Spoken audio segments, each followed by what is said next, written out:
হযরত সালাবা রাদিয়াল্লাহু তাআলা ইন্তেকাল করলেন।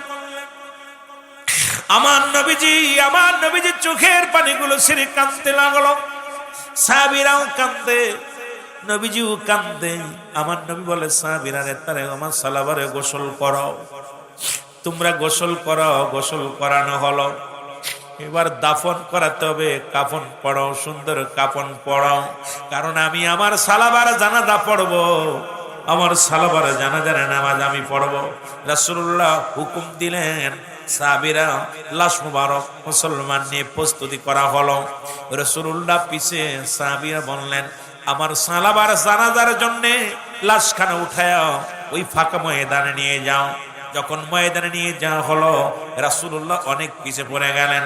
হযরত ওমর ফারুক রাদিয়াল্লাহু তাআলা ডাক দিয়ে বলেন, নবী গো, মায়ার নবী, আপনি তো পিছে পড়ে গেছেন, আসেন, তাড়াতাড়ি আসেন। নবীজি বলে, ওমর রে, আমি কেমনে আইব?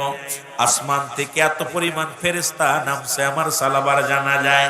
অসংখ্য ফেরেশতার এই ময়দান খালি জায়গাটার মধ্যে পা রাখার জায়গা নাই। এত পরিমাণ ফেরেশতা রব্বুল আলামিন পাঠিয়ে দিয়েছে আমার সালাবার জানাজায়। আমি পা রাখতে পারি না, তোমরা দাঁড়াও। নবীজি আস্তে আস্তে গুটি গুটি পায়ে গেলেন। জানাজার নামাজ শেষ হলো। সালাবার জন্য নবীজি দোয়া করলেন। এখন আমাদের বাতিলেরা কয়ে দোয়া করা জায়েজ নয়। মুসলমান শুনে নাও, বাতিলদের কিতাব সুন্নিদের কিতাব নয়। ফতোয়ায়ে দেওবন্দের মধ্যে মুসলমান প্রথম খণ্ড 33 নম্বর পৃষ্ঠা, মুফতি শফিক আহমেদের লেখা দেওবন্দ মাদ্রাসায় যারা কওমি অঙ্গনের কিতাব রে বাবা, শুনে নাও। 5 ওয়াক্ত নামাজ আদায় করে, জিয়ারত করে, সর্বহালাতে আল্লাহর দরবারে দুটি হাত উঠায় দোয়া করা উত্তম মুস্তাহাব। জোরে জোরে চিল্লায় বলা যাবে না মারহাবা? আর একটু জোরে জোরে চিল্লায় বলেন মারহাবা। এর মধ্যে ভেজাল হলো, মুসলমান শোনো, কিতাবের নাম ফতোয়ায়ে দেওবন্দ, মুফতি শফিক আহমেদের লেখা।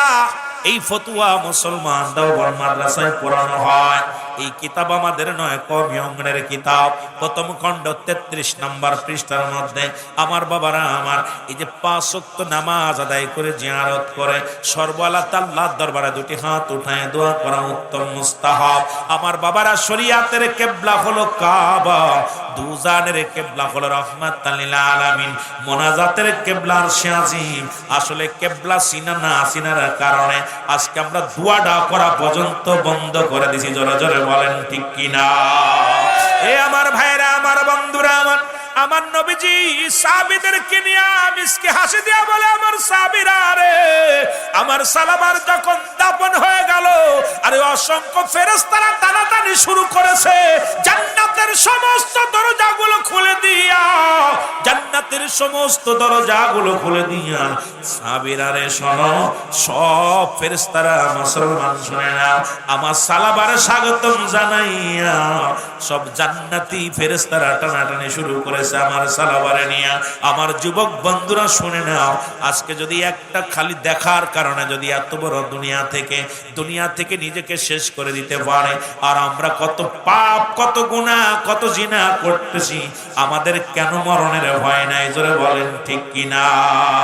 নবীর প্রিয় সাহাবী হযরত সালাবা রাদিয়াল্লাহু তাআলা, জোরে জোরে চিল্লায় বলা যাবে না মারহাবা? আর একটু জোরে বলেন মারহাবা। নবীজি বললেন, দুইটা জিনিস যে ব্যক্তি হেফাজত করতে পারবে, আমি নবী তারও হাত ধরে জান্নাতে নিয়ে যাব। একটা হলো 2 পায়ের মধ্যবস্তু, যেটা লজ্জাস্থান, পুরুষ লিঙ্গে স্ত্রীলিঙ্গ। আর একটা হলো 2 গালের মধ্যবস্তু, যেটা জিহ্বা। এই দুইটা যে ব্যক্তি কন্ট্রোল করতে পারবে, আল্লাহর নবী তার হাত ধরে জান্নাতে নিয়ে যাবে। এ মুসলমান, এই জন্য বলি 5টা গুণের গানারই বিয়া করতে হবে রে মুসলমান। যে গুণটা ছিল আব্দুল্লাহর বেটা, মুসলমান শুনে নাও, আমার নবীর আব্বাজান আব্দুল্লাহ, এই আব্দুল্লাহর বিবির নাম আমেনা। আমেনা। এই আমেনার মধ্যে ছিল, আমেনা ছিল আব্দুল ওয়াহাব জরির কন্যা। এর মধ্যে ছিল এই 5টা গুণের গুণান্বিত। এই জন্য যদি কোনো মুমিন বিয়ে করতে চাও, এই 5 গুণের নারী যদি বিয়ে করো, সংসারের মধ্যে শান্তি আসবে। এই 5 গুণের নারী যদি কোনো যুবক জীবন সঙ্গিনী করতে পারো, জীবনে কোনোদিন কষ্ট পাবে না, জীবনে শুধু শান্তি আর শান্তি পাবে। এ যুবক শুনে নাও, এই 5টা গুণের নারী যদি বিয়ে করতে পারো, তোমার জীবনটা হবে ধন্য। জোরে জোরে চিল্লায়া বলা যাবে না মারহাবা। আর একটু জোরে জোরে চিল্লায়া বলা যাবে না মারহাবা। এই আমি শরীয়তের কিছু কথা বলে তরিকাতের মধ্যে ডুব দিতে হবে। যুবক বৃদ্ধদের জন্য কিছু বলা লাগবে, বাস্তবতা নিয়ে কিছু বলা লাগবে। আমি যে কথা বলতেছিলাম হযরত সালাবা রাদিয়াল্লাহু তাআলা, পরে মুসলমান নবী বললেন, চোখের জিনা, হাতের জিনা, পায়ের জিনা। আমার মা বোনের আজকে মাহফিলে যারা আসছো, দয়া করে একটু কন্ট্রোল হও, গুনার মধ্যে জড়ায়ও না। আরে কখন মালাকুল মউত চলে আসে, রূপ জৈবন থাকবে না, কখন যেন ধরা পড়ে যায়, এর মধ্যে কোনো সন্দেহ নাই। এরে হযরতে সালাবা নবীর সাহাবী, উনি যখন নামাজ শেষ করে বাড়ির দিকে যাইতেছিল রে, হঠাৎ প্রচল বেগে একটা বাতাস আসে রে, বিশাল বেগে একটা বাতাস আসে। এই বাতাসে বাড়ির পর্দা সরে যায়। আর ওই বাড়ির মহিলা গোসল করতেছিল। ওই গোসল করা অবস্থায় সালাবা রাদিয়াল্লাহু তাআলা দেখে ফেলছে। জোরে জোরে চিল্লায়া বলা যাবে না আল্লাহু আকবার। এই গোসল করা অবস্থায় দেখে ফেলেছে, সঙ্গে সঙ্গে বলে আস্তাগফিরুল্লাহ রাব্বি মিন কুল্লি জামবি ওয়া আতুবু ইলাইহি। সালাবা জমিনের মধ্যে বয়ে কান্না শুরু করেছে। ডাক দে বলে, রব্বি কারীম,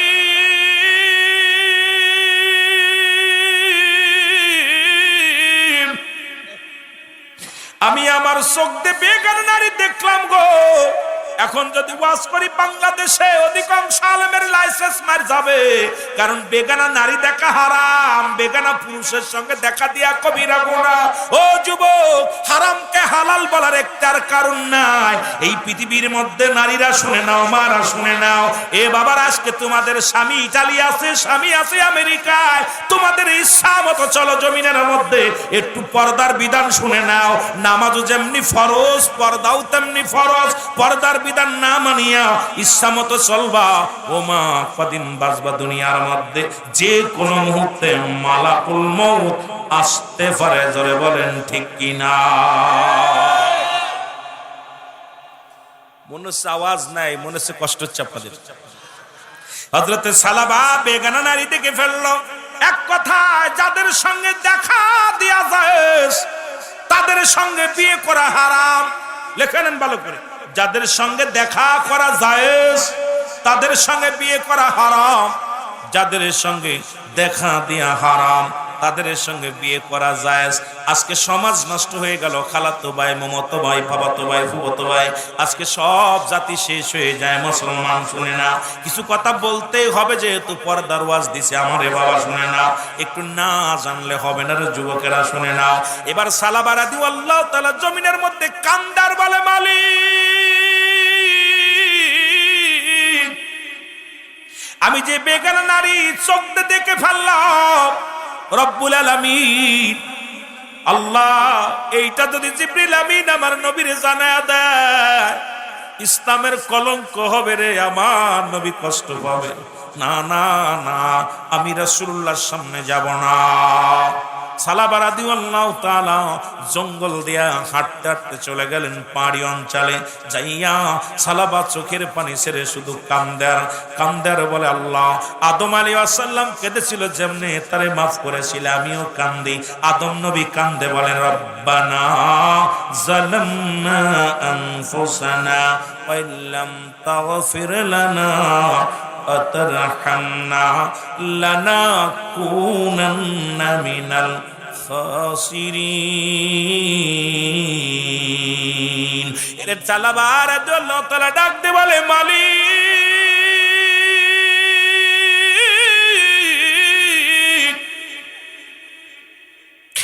আমি চোখ দিয়ে গুনাহ করে ফেলেছি রে, আমি বেগানা নারী দেখে ফেলেছি আমার চোখ দিয়া।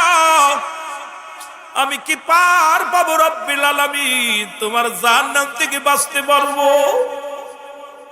আরে আমি পাপ করেছি। কাঁদতে কাঁদতে চলে গেলেন পাহাড়ি অঞ্চলে। একদিন নয়, অনেক দিন হয়ে গেল। আমার নবীজিকে জিবরিল আমিন বলে, ইয়া রাসূলুল্লাহ, ইয়া হাবিবাল্লাহ, সব মুসল্লি সালাত আদায় করে আপনার পিছে, আপনার সালাবার দিকে কি নজর আছে? নবীজি সালাম ফিরায়া নামাজ শেষ করে আমার নবীজি বলে, আমার সাহাবীরা রে, আমার সালাবার খবর রাখনি, আমার সালাবার খবর রাখনি। আল্লাহ নবী যখন বলছে রে, সাহাবীরা বলে, ইয়া রাসূলুল্লাহ, ইয়া হাবিবাল্লাহ, আপনার সালাবারে তো অনেক দিন হয়ে গেল দেখি না গো নবী। আমার নবীকে আমার সালাবারে খবর নাও। চারিদিকে তন্ন তন্ন করে খোঁজা হলো, এই জমিনের মধ্যে খোঁজা হলো, মেহমান বাড়ি খোঁজা হলো, কিন্তু সালাবার কোনো সন্ধান পাওয়া গেল না। আল্লাহ নবী বললেন, আমি টিম বানায়া দিই, তোমরা যাও। কোথায় রে আমার আবু বকর, আমার কাছে আয়। আবু বকরের ডাক দিয়া বলে, আবু বকর রে, তুমি আমার আলীকে সঙ্গে নাও, নিয়ে একদিকে যাও, পূর্ব দিকে রওনা হয়ে যাও। উসমান গনিকে ডাক দে, বলে, আমার উসমান আয়, আমার কারে নিয়ে চলে যা। হযরতে উমরে ফারুকের সঙ্গে নিয়ে তুমি পূর্ব পশ্চিম দিকে চলে যাও। তোমরা দুই প্রান্ত দিয়া খুঁজবা, না জানি আমার সালাবার কাফের মুশরিকেরা মেরে ফেলেছে, না জানি রে আমার সালেমা ইসলাম প্রচার করার কারণে রে এই দুনিয়া থেকে বিদায় করে দিছে। নবীও কান্দে, চোখের পানি ছেড়ে কান্দার বলে, সাহাবীরা রে, খবর নাও, খবর নাও রে, তোমরা তাড়াতাড়ি যাও, আমার সালাবার খবর এনে দাও। খুঁজতে খুঁজতে যাইয়া হযরত আলী রাদিয়াল্লাহু তাআলা, হযরত আবু বকর সিদ্দিক রাদিয়াল্লাহু তাআলা যা দেখে রে, পাহাড়ি অঞ্চলে যাইয়া রাখাল গেরে ডাক দে, বলে, রাখালেরা রে, তোমরা কি সালাবারে দেখছো? রাখালিরা বলে, ও ভাই, তোমরা কারা গো? বলে, আমি আমার নবীর সাহাবী, আমার নাম আবু বকর, আমি আমার নবীর সাহাবী, আমার নাম আলী, হযরত আলী রাদিয়াল্লাহু। আর রাখালিরা ডাক দে বলে, ও ভাই আবু বকর, এ ভাই আলী, আমরা তো কোনো সালাবারে চিনি না, তবে আজ কটা দিন হয়ে গেল এই আমাদের এই পাহাড়ি অঞ্চলে একজন যুবক আসছে। এই যুবক এত কান্নাকাটি করে, কানতে কানতে চোখের পানি পড়ে চাউলের ঘা হয়ে গেছে, গা গুলো খসে খসে পড়া শুরু করেছে। সন্ধ্যা লেগে গেলে পাহাড় থেকে নেমে আসে। আমার বাজানেরা যখন সকাল হয়ে যায় আবার পাহাড়ে উঠে চোখের পানি ছেড়ে কান্দে। এই লোকটা হাঁটতে পারে না, লাঠি ভর দিয়া দিয়া পাহাড়ের উপরে ওঠে। আমরা এই লোকটার কষ্ট দেখে আমাদের বকরি দহন করে একটু দুধ পাতিলের মধ্যে দিয়েছিলাম গো। এই দুধের পাতিলটা হাতে নিয়ে সালাম এত কান্না কেঁদেছিল, দুধার পানি একাকার হয়ে গেছে। হ্যাঁ মাদারীপুরের বাবারা, কত পাপ করলা, কত অন্যায় করলা, এখন একদিনও কাঁদতে পারো নাই রে। কখন যেন মালাকুল মউত চলে আসে, কখন যেন দুনিয়া থেকে বিদায় হয়ে যায়। মানুষের তিনটা বিপদ, নাম্বার 1 হলো মানুষের মরণ, নাম্বার 2 হলো কবর, নাম্বার 3 হলো কিয়ামতের ময়দান। এই তিনটা বিপদ রে যুবক, 1 নম্বর মরণের পেয়ালা পান করতে হবে। আজ পর্যন্ত কোনো ওষুধ বাইর হয় নাই, কোনো ডাক্তার কবিরাজ বাইর হয় না। এই মালাকুল মউত থেকে বাঁচার মতো কোনো উপায় নাই। জোরে জোরে চিল্লায়া বলেন ঠিক কিনা? এর উপায় না রে, উপায় না রে, উপায় নাই। আমার দয়াল নবীর কদম বিনে উপায় নাই। বলেন দয়াল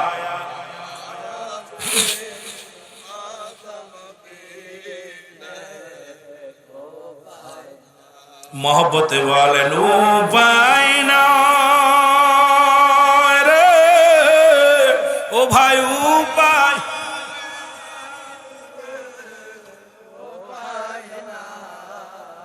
আমার দয়াল নবীর কদম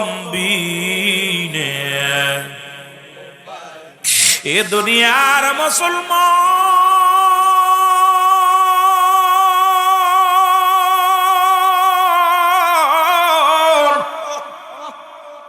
হযরত সালামা যুবকের শোনো গো, এমন কান্না কান্দে রে, চোখের পানিগুলো পড়ে পড়ে এই দুধ আর পানি এক হয়ে গেছে। আবু বকর বলে, ভাই আলী রে, নিশ্চিত আমাদের সালাবা। আলী বলে, ভাই ডাকতে বলে, ভাই দেখতে লোকটা কেমন? কই লম্বা বরণ গঠন তার, এত সুন্দর শ্যামলা বর্ণা, লম্বা মানুষটা, যুবক মানুষ। এই মানুষটা কাঁদতে কাঁদতে সোনার দেহখানা কঙ্কাল করে ফেলেছে।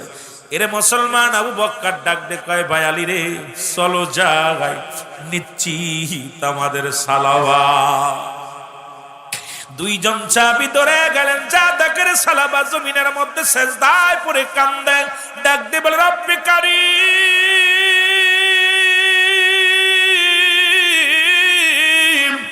আমারে তুমি মাফ করে দাও, আমারে তুমি মাফ করে দাও। চোখের পানিগুলো ছিঁড়ে ছিঁড়ে কান্দে। আমার যুবক বন্ধুরা, দিলের কান্ডা লাগা শুনে নাও। পিছন থেকে ডাক দে বলে, হযরত আলী ডাক দে বলে, ভাই সালাবারে আর কান্দিস না, কি হয়েছে বল, তুমি কেন কান্দ? সালাবা ডাক দে বলে, ভাই আলী, ও ভাই আবু বকর, আগে বলো, আমার নবীজি কি আমার বিষয় কোনো কথা বলেছে? আমার পাপের বিষয় কি কোনো কথা বলেছেন? হযরত ওমর আবু বকর সিদ্দিক রাদিয়াল্লাহু তাআলা ডাক দিয়ে বলে, ও ভাই সালাবা, তোমার বিষয়ে কোনো কথা নবীজি বলে নাই? বলে, ভাই আলী, আমার পাপের কথা কি আমার রাসূলুল্লাহ জেনে গেছে? বলে, তুমি কি পাপ করছো? বলে, পাপ করেছি আমি আমার মনের অজান্তে একটা মেয়ের গোসল করা অবস্থায় দেখে ফেলেছি। আর কত মেয়েরে নিয়ে হোটেলে যাও, কত মেয়ের সর্বনাশ করো, কত মেয়ের হাত ধরে নিয়ে যাও, কত না বেগানা পুরুষের সঙ্গে চলাফেরা করো। একবার চিন্তা করো, ও যুবক বন্ধুরা, চিন্তা করো, মরণের চিন্তা করো। এইবার সালাবারে ডাক দিয়ে বলে, ভাই সালাবা, আমার রাসূলুল্লাহ তো তোমার বিষয়ে কিছু বলে না, চলো যাই। দুজনে নিয়ে দুজনের ঘাড়ে হাত দিয়া সালাবারে নিয়ে আসলেন রাসূলুল্লাহর কদমের মধ্যে। সালাবারে দেখে আমার নবী ডাক দিয়ে বলে, সালাবারে, তুমি কোথায় ছিলে এতদিন? তোমাকে আমি দেখতে পাই না। বলে, ইয়া রাসূলুল্লাহ, ইয়া হাবিবাল্লাহ, আমি বড় অপরাধী, আমি বড় গুনাহগার। আমার নবীজি ডাক দিয়ে বলে, সালাবারে, কি বলতে চাও? বলে, ইয়া রাসূলুল্লাহ, ইয়া হাবিবাল্লাহ, আগে বলেন আমার বিষয় কি কোনো ওহী নাযিল হইছে নি? আমার বিষয় কি জিবরিল আমিন কিছু আপনারা বলছেনই? আমার নবী কয়, না না, কিছু বলেন না।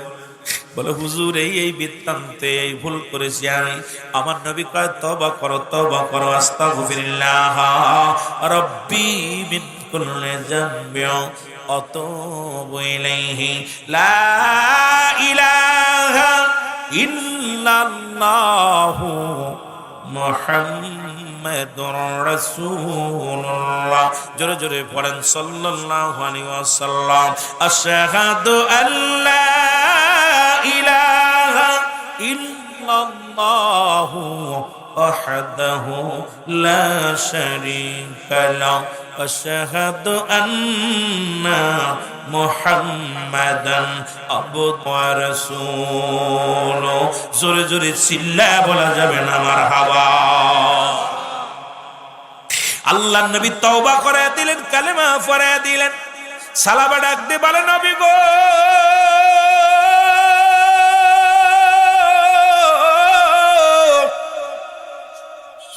আমার পিছনের রঙের শিরার কাছে যেন পিপিলিকা হাঁটাহাঁটি করে গো। আমার নবী চোখের বাড়ি ছেড়ে ডাক দিয়ে বলে, সালাবা রে, ও আমার সালাবা রে, সালাবা, কারণ তোমার পাশে মালাকুল মউত হাজির হয়ে গেছে। কারণ তোমার কাছে মালাকুল মউত চলে আসছে। এ যুবক, আমার রাসূলুল্লাহ সালাবার মুখের দিকে তাকাইলেন। তাকায়া কয়, সালাবারে, মালাকুল মউত তোমার তিনি কাটে হাজির হয়ে গেছে। কথা বলতে বলতে সালাবা কালেমা পড়তে পড়তে মারা গেল। ইন্না লিল্লাহি ওয়া ইন্না ইলাইহি রাজিউন। জোরে জোরে চিল্লায়া বলা যাবে না আল্লাহ। হযরত সালাবা রাদিয়াল্লাহু তাআলা ইন্তেকাল করলেন। আমার নবীজি চোখের পানিগুলো ছেড়ে কাঁদতে লাগলো। সাহাবীরাও কাঁদে, নবীজিও কাঁদে। আমার নবী বলে, সাহাবীরা রে, তারে আমার সালাবারে গোসল করো। তোমরা গোসল করো। গোসল করানো হলো। এবার দাফন করাতে হবে। কাফন পড়াও, সুন্দর কাফন পড়াও, কারণ আমি আমার সালাবার জানাজা পড়বো। আমার সালাবার জানাজার নামাজ আমি পড়বো। রাসূলুল্লাহ হুকুম দিলেন, সাহাবীরা লাশ মুবারক মুসলমান নিয়ে প্রস্তুতি করা হলো। রাসূলুল্লাহ পিছে, সাহাবীরা বললেন, আমার সালাবার জানাজার জন্য লাশখানা উঠায় ওই ফাঁকা ময়দানে নিয়ে যাও। যখন ময়দানে নিয়ে যাওয়া হলো, রাসূলুল্লাহ অনেক পিছে পড়ে গেলেন। হযরত ওমর ফারুক রাদিয়াল্লাহু তাআলা ডাক দিয়ে বলে, নবী গো, মায়ার নবী, আপনি তো পিছে পড়ে গেছেন, আসেন, তাড়াতাড়ি আসেন। নবীজি বলে, উমর রে, আমি কেমনে আইব? আসমান থেকে এত পরিমাণ ফেরেশতা নামছে আমার সালাবার জানাজায়। অসংখ্য ফেরেশতার এই ময়দান খালি জায়গাটার মধ্যে পা রাখার জায়গা নাই। এত পরিমাণ ফেরেশতা রব্বুল আলামিন পাঠিয়ে দিয়েছে আমার সালাবার জানাজায়। আমি পা রাখতে পারি না, তোমরা দাঁড়াও। নবীজি আস্তে আস্তে গুটি গুটি পায়ে গেলেন। জানাজার নামাজ শেষ হলো। সালাবার জন্য নবীজি দোয়া করলেন। এখন আমাদের বাতিলেরা কয়ে দোয়া করা জায়েজ নয়। মুসলমান শুনে নাও, বাতিলদের কিতাব সুন্নিদের কিতাব নয়। ফতোয়ায়ে দেওবন্দের মধ্যে মুসলমান প্রথম খণ্ড 33 নম্বর পৃষ্ঠা, মুফতি শফিক আহমেদের লেখা দেওবন্দ মাদ্রাসায় যারা কওমি অঙ্গনের কিতাব রে বাবা, শুনে নাও। 5 ওয়াক্ত নামাজ আদায় করে, জিয়ারত করে, সর্বহালাতে আল্লাহর দরবারে দুটি হাত উঠায় দোয়া করা উত্তম মুস্তাহাব। জোরে জোরে চিল্লায়া বলা যাবে না মারহাবা? আর একটু জোরে জোরে চিল্লায় বলেন মারহাবা। এর মধ্যে ভেজাল হলো, মুসলমান শোনো, কিতাবের নাম ফতোয়ায়ে দেওবন্দ, মুফতি শফিক আহমেদের লেখা। এই ফতোয়া মুসলমান দেওবন্দ মাদ্রাসায় পড়ানো হয়। এই কিতাব আমাদের নয়, কওমি অঙ্গনের কিতাব। প্রথম খণ্ড 33 নম্বর পৃষ্ঠার মধ্যে আমার বাবারা আমার, এই যে 5 ওয়াক্ত নামাজ আদায় করে, জিয়ারত করে, সর্বহালাত আল্লাহর দরবারে দুটি হাত উঠায় দোয়া করা উত্তম মুস্তাহাব। আমার বাবারা, শরীয়তের কিবলা হলো কাবা, দুজানের কিবলা হলো রাহমাতাল লিল আলামিন, মোনাজাতের কিবলা আরশে আজিম। আসলে কিবলা চিনা না চিনার কারণে আজকে আমরা দোয়াটা করা পর্যন্ত বন্ধ করে দিছি। জোরে জোরে বলেন ঠিক কিনা? এ আমার ভাইরা, আমার বন্ধুরা, আমার নবীজি সাহাবীদেরকে নিয়ে মিসকে হাসি দিয়া বলে, আমার সাহাবীরা রে, আমার সালাবার যখন দাফন হয়ে গেল, আরে অসংখ্য ফেরেশতারা টানাটানি শুরু করেছে। জান্নাতের সমস্ত দরজাগুলো খুলে দিয়া, জান্নাতের সমস্ত দরজাগুলো খুলে দিয়া, সাহাবীরা রে শোনো, সব ফেরেশতারা, মুসলমান শুনে না, আমার সালাবারে স্বাগতম জানাইয়া সব জান্নাতি ফেরেশতারা টানাটানি শুরু করেছে আমার সালাবারে নিয়া। আমার যুবক বন্ধুরা শুনে নাও, আজকে যদি একটা খালি দেখার কারণে যদি এত বড় দুনিয়া থেকে নিজেকে শেষ করে দিতে পারে, আর আমরা কত পাপ, কত গুনাহ, কত জিনা করতেছি, আমাদের কেন মরণের ভয় নাই? জোরে বলেন ঠিক কিনা? মরণের কথা মানুষ মরণের স্মরণ রাখলা না, আজরাইলা ছিলে পারে রক্ষা পাবি না। বলো, আজরাইলা ছিলে পারে রক্ষা পাবা না। আল্লাহুম্মা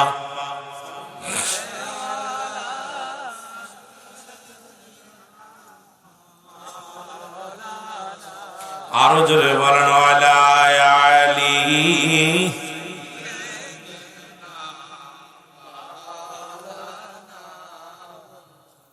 এই জন্য বললাম বাবা 5টা গুণের নারী বিবাহ করা লাগবেন। পয়গম্বর সুলাইমান বিবাহের উপযুক্ত হয়ে গেল। উজির বলে হুজুর আপনি কি বিয়ে করবেন না? কয় পয়গম্বর সুলাইমান কয় উজির রে, আমি রব্বে কারীম আমারে ঘোষণা করেছে 5টা গুণের নারী লাগবে। এখন তুমি খোঁজ নাও, যদি এই 5 গুণের নারী পাও আমি বিয়ে করতে রাজি।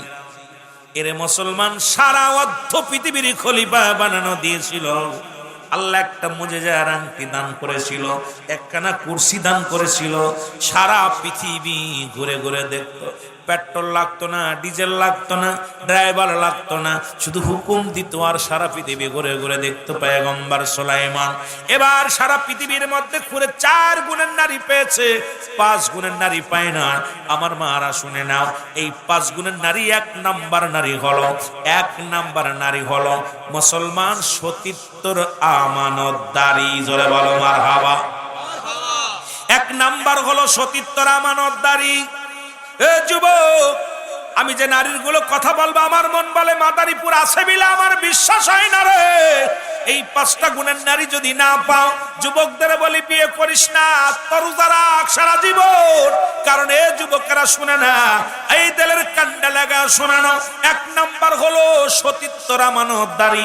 আমি আগেই বললাম বাবা, আমার দেশের সতীত্ব নষ্টের মূল হলো মামাতো ভাই, খালাতো ভাই, ফুফাতো ভাই, জ্যাঠাতো ভাই, এরা সর্বনাশের মূল। আমার বাবারা আমার 1 নাম্বার সতীত্বর আমানতদারি। 2 নাম্বার হলো মুসলমান পর্দাশীলতা নারী। মারহাবা বলো। পর্দাশীলতা নারী। আমার দেশে এখন পর্দা নাই, কারণ পর্দা চলে গেছে, টিভির পর্দা আইছে। দেখেন 21 ইঞ্চি 30 ইঞ্চি কালার টিভি কিনিয়া ঘরের মধ্যে সুন্দর করে ঢেকে রাখে, কিন্তু বউডারে ডাকে না, বোর কপালে কাপড় জোটে না। ওর ইটালি টাকা খাইয়া জর্জেট কাপড় পরিয়া গড়ে, লন্ডনি টাকা দিয়া। এরে মুসলমান, আমি ওই কুমারখালী যখন নামাজ পড়াইতাম, কুমারের টেকরে মুসলমান মাঝে মাঝে যাইতাম। কোথায়? মাঝে মাঝে মুসলমান কোথায়? ওই মাদারীপুর শহরে যাইতাম। খুদার কসম, খুদার কসম, এই শুধু অসংখ্য ল্যাংটা মেয়ে মানুষ, তাদের গায়ে কাপড় নাই, মাথায় কাপড় নাই, ওন্না নাই। মুসলমান শোনো, স্বামীও নাই। আজকে মুসলমান শুনে নাও, দাউস মেয়েরা আল্লাহর কসম এরা জাহান্নামী। জোরে জোরে চিল্লায় বলো আল্লাহু আকবার। 2 নাম্বার হলো মুসলমান পর্দাশীলতা নারী। মারহাবা বলো, আরো জোরে বলো। 2 নাম্বার হলো পর্দাশীলতা নারী। এর আগে একটু খবরটা দিয়ে যায়, দাউসের পিতামাতা বিনা হিসেবে জাহান্নামী, বিনা হিসেবে জাহান্নামী। কারণ যাদের সন্তান দাউস, পুরুষ হোক আর ছেলে হোক আর মেয়ে হোক, আপনার ছেলে দাউস। এখন দাউস চিনার উপায় হলো, যে সমস্ত মেয়েরা মেয়ে কোলে জন্ম নিয়া প্যান্ট শার্ট পরে শার্ট গায়ে দেয়, মুসলমান শুনে নাও, শুনে নাও, প্যান্ট শার্ট পরে শার্ট গায়ে দেয়, পুরুষের ন্যায় চলাফেরা করে, পুরুষের মতো কথাবার্তা বলে, পুরুষের মতো বাজার ঘাট করে, পুরুষের ন্যায় চলাফেরা, আচার ভঙ্গি সব কিছু পুরুষের ন্যায়। এরা হলো দাউস। এই দাউসের আব্বা মা হজ কবুল হবে না, যাকাত কবুল হবে না, এই দুনিয়ার মধ্যে সব কিছু বরবাদ হয়ে যাবে, জাহান্নামে চলে যাবে। দাউস হলো পুরুষ দাউস। যে সমস্ত ছেলেরা ছেলে কোলে জন্ম নিয়া, যে সমস্ত ছেলেরা কান ফুরায়, নাক ফুরায়, হাতে ছুরি দেয়, মুসলমান গলায় উন্না টানে, মেয়েদের মতো কথাবার্তা বলে, মেয়েদের পাঁচ পাঁচ গুড় গুড় করে বেড়ায়, এরা হলো দাউস। এদের পিতামাতাও জাহান্নামী, জাহান্নামী। এখন আপনার ছেলে মেয়ে যদি এর মধ্যে পড়ে থাকে, এখন যদি ফিরাইতে না পারেন, কারণ ছেলে মেয়ে হলো আমানত। কারণ এই আমানত গুলো যখন আপনি কন্ট্রোল করে খিয়ানত করে যান, আল্লাহর কসম, আল্লাহর দরবারে আপনার ধরা পড়তে হবে। জোরে জোরে বলেন ঠিক কিনা? বাবারা আমার, লেখে নিবেন, আলোচনাটা শুনে নিবেন।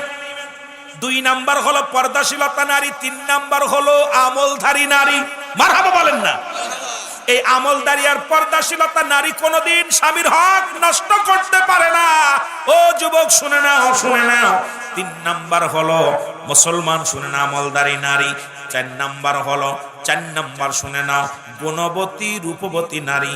একটা যদি গুণবতী বিবি হয়, দেখতে শুনতে খারাপ হয়, ও যদি স্বামীর সোহাগ ভালোবাসা যদি 1000 বছর না পায়, ওর স্বামী 20 বছর 50 বছর বিদেশে পড়ে আছে, তবু অন্য কোন পুরুষের কাছে সে যাবে না, জীবনটারে কষ্ট করে কাটায় দিবে। আল্লাহ, বাঁচবো কয়দিন, আমার সতীত্ব নষ্ট হবে না গো আল্লাহ। এই দুনিয়ার মধ্যে মুসলমান শুনে নাও, শুনে নাও। এই জন্য মুসলমান আমার বাবারা লেখে নাও ভালো করে। করে জেনে নাও, এই আদর্শবান মুসলমান গুণবতী রূপবতী নারী যদি পৃথিবীর মধ্যে যদি একটা বিয়ে করতে পারো, জীবনে তোমার দুর্নাম মানুষের কাছে দিবে না, দাঁত কামড়ে পড়ে থাকবে তোমার সংসারে, কোনোদিন অন্য পুরুষের চিন্তা করবে না, জীবনে দামি কাপড় চাবে না, রাস্তায় বাইর হতে চাবে না, জোর করে যদি রাজরে নিয়ে যেতে চাও যাবে না, বলবে স্বামী আপনি আমাকে রাজরে বাজারে নিবেন না, আপনি যা আনেন এটাই আমি খুশি। কারণ ওই আদর্শবান মুসলমান, শোনো, গুণবতী রূপবতী যদি কোনো মেয়ে তোমার সংসারে আসে, ওই মেয়েটা সারা জীবন সংসারের মধ্যে রহমত, তোমার বাবার জন্য রহমত, তোমার মার জন্য রহমত, তোমার ঘরের জন্য রহমত। ও জীবনটা কষ্ট করবে, তবে জীবনেও কোনোদিন অন্য চিন্তা তার মাথায় আসবে না। জোরে বলেন মারহাবা। 5 নাম্বার হলো আদর্শবান বাবা মায়ের সন্তান। আদর্শবান মা বাবা, ইমানদারি বাবা মা, হালালখোর বাবা মা, আজ থেকে প্রতিজ্ঞা করব কোন ঘুষখোরের মেয়ে বিয়ে করব না। আজ থেকে প্রতিজ্ঞা করব কোন ঘুষখোর, ও মুসলমান সুদখোর, আজ থেকে কোন সুদখোরের মেয়ে বিয়ে করব না। ঘুষখোর, আজ থেকে প্রতিজ্ঞা করব মুসলমান, শুনে না, গাঁজাখোর মদখোরের মেয়ে বিয়ে করব না।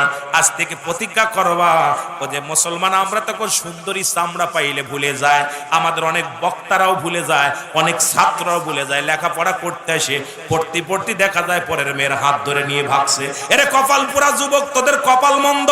কারণ এই পৃথিবীর মধ্যে এ যুবক, ইসলামের বিধান শুনে নে, তোর নবী রাহমাতুল্লাহ আলামিনের যার বাবা সে গার্জিয়ান ছাড়া বিয়ে করে নাই, নবীজিও প্রথম বিয়ে করেছে গার্জিয়ান ছাড়া বিয়ে করে না।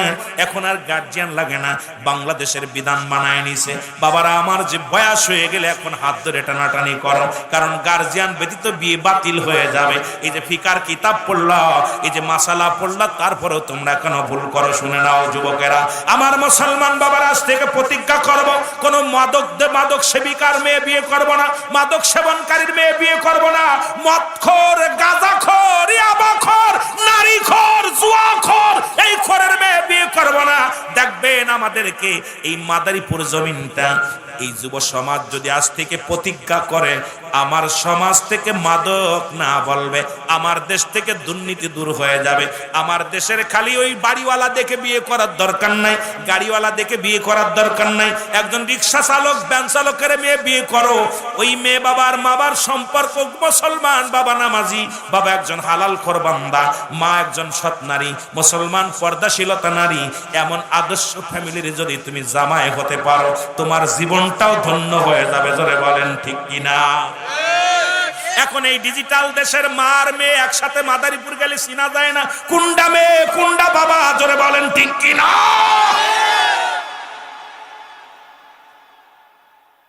ওয়ালাইকুম আসসালাম।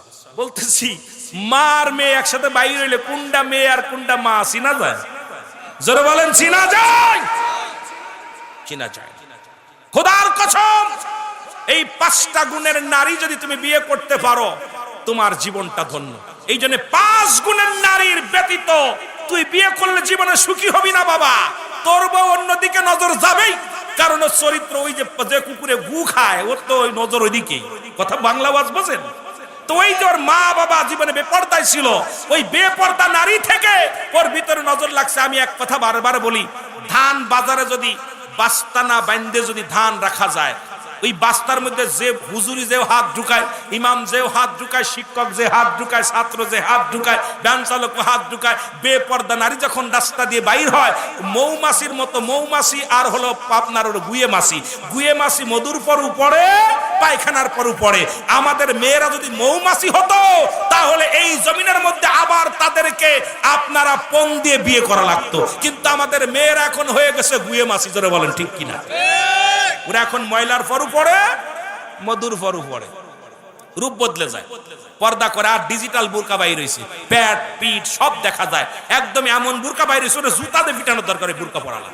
এই ডিজিটাল বোরকা বেশি সমাজটাকে বেশি নষ্ট করতেছে। তুমি এমন কাপড় পরিধান করো তোমার অঙ্গ প্রত্যঙ্গ যেন অনুমান না করতে পারে, কেউ এ অনুভব করতে না পারে। আমার বাবারা, আমার কথাগুলো বলতে গেলে অনেক কথা এসে যায়। 5টা গুণের নারী। আমার নবীজি একদিন এসে আম্মা জান ফাতেমাকে ডাক দে, বলে ফাতেমা রে শোনো। ফাতেমা বলে ইয়া রাসূলুল্লাহ, ইয়া হাবিবাল্লাহ, আজকে আবার কি সংবাদ নিয়ে আইছেন নবী গো?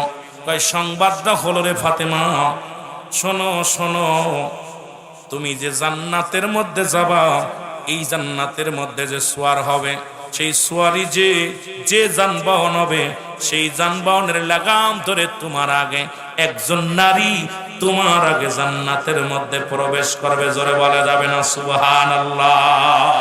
আরো জোরে বলো। ফাতেমার আগে নারী জান্নাতে যাবে। ফাতেমার কি মাথায় কোনো কার পাতা ঘুরে গেছে না? কথা হই না। ডাক দেখো আব্বা জান, আমার আব্বার নাম হলো রাহমাতুল লিল আলামিন। আমার স্বামী 10 জন সাহাবী জান্নাতি, 4 নাম্বার জান্নাতি সার্টিফিকেট পাইছে দুনিয়ার মধ্যে। আবু বকর ফিল জান্নাতি, ওমর ফিল জান্নাতি, উসমান ফিল জান্নাতি, আলী ফিল জান্নাতি। সুতরাং 4 নাম্বার সার্টিফিকেট নবীজি 10 জন সাহাবীকে দুনিয়ার মধ্যে দিয়ে গেছে। তার মধ্যে 74 নাম্বার জান্নাতি হলো আমার স্বামী।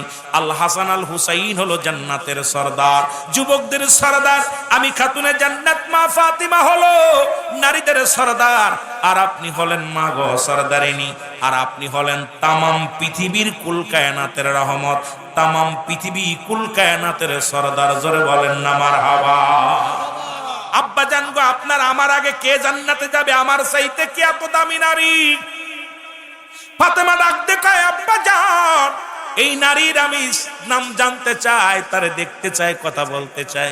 আমার নবী কয়, ফাতেমা রে, তুমি কি ভুলে গেছো রে ফাতেমা? শুনে নাও, কারণ যে জান্নাতের সরদার তুমি সরদারিনী হওয়া, যে জান্নাতের মধ্যে তুমি ঢুকবা, ওই জান্নাতের মধ্যে যে প্রাণীটা তোমাকে নিয়ে তুই প্রাণীর উপরে চড়াইয়া, জান্নাতি প্রাণীর মধ্যে চড়াইয়া তোমাকে জান্নাতের মধ্যে প্রবেশ করাবে, ওই জান্নাতের লাগামটা ধরে, ওই মুসলমান প্রাণীর লাগাম ধরিয়া, গলা ধরিয়া, রশি ধরিয়া সর্বপ্রথম তোমার আগেই ওই নারী জান্নাতে যাবে। ধরে বলেন সুবহানাল্লাহ।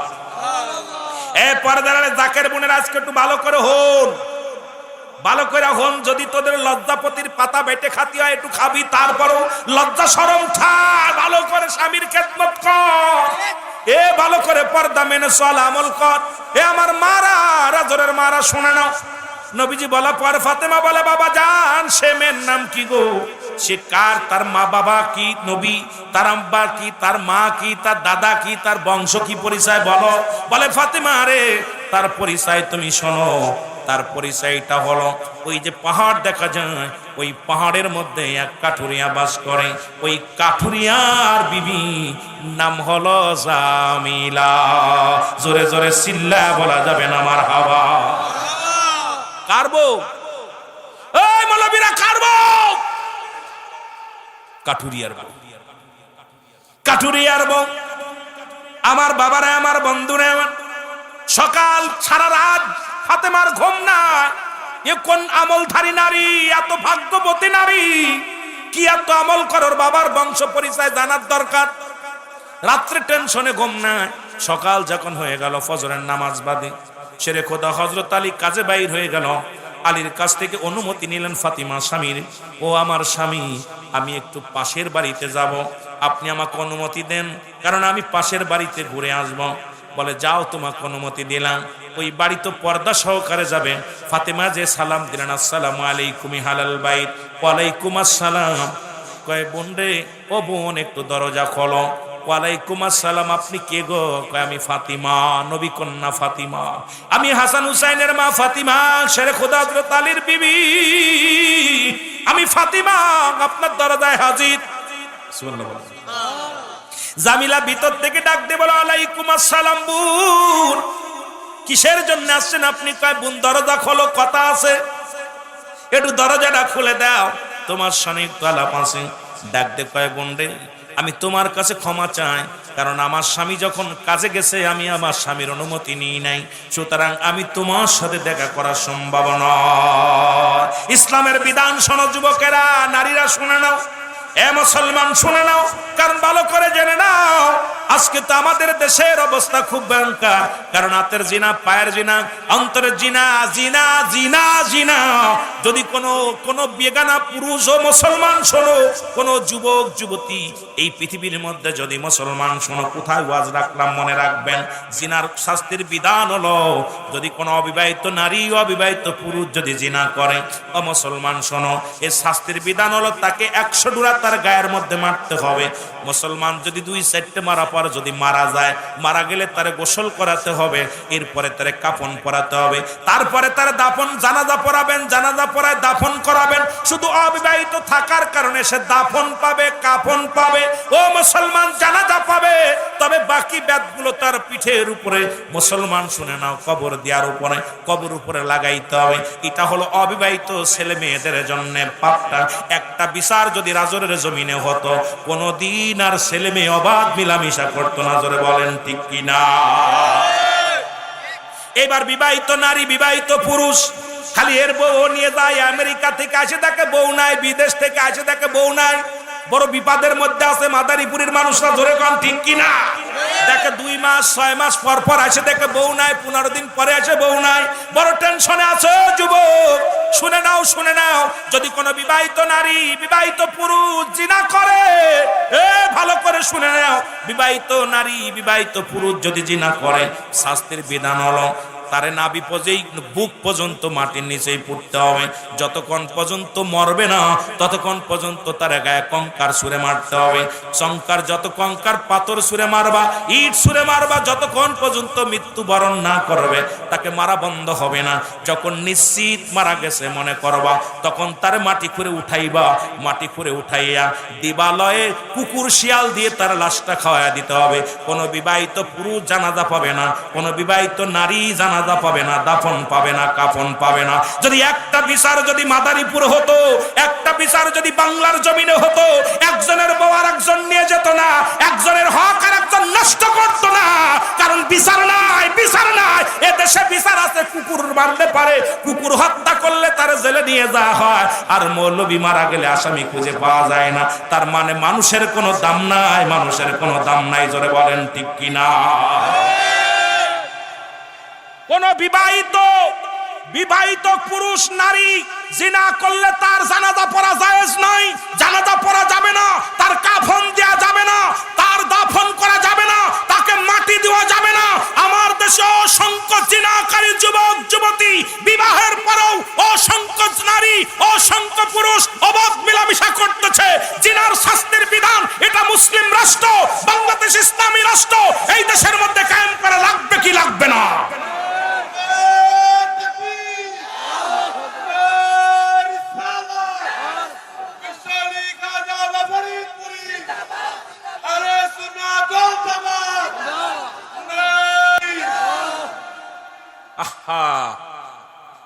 আপনার ঘটনা কি আমাদের জানতে হবে, বুঝতে হবে। আহা কি কষ্ট! এই উস্তাদ চলে এলো, ওয়াজ করতে গেলে ভয় উপরে, স্যারের সামনে কিতা করতাম, কথা বুঝেন? স্যার মনে কিছু করে কান বন্ধ রেখে মাঝে মাঝে কথা বুঝেন। বক্তা হিসেবে বসি, এখন তো বিপদ। ছাত্র হিসেবে বসে কথা কইতে বলে ভয় করে।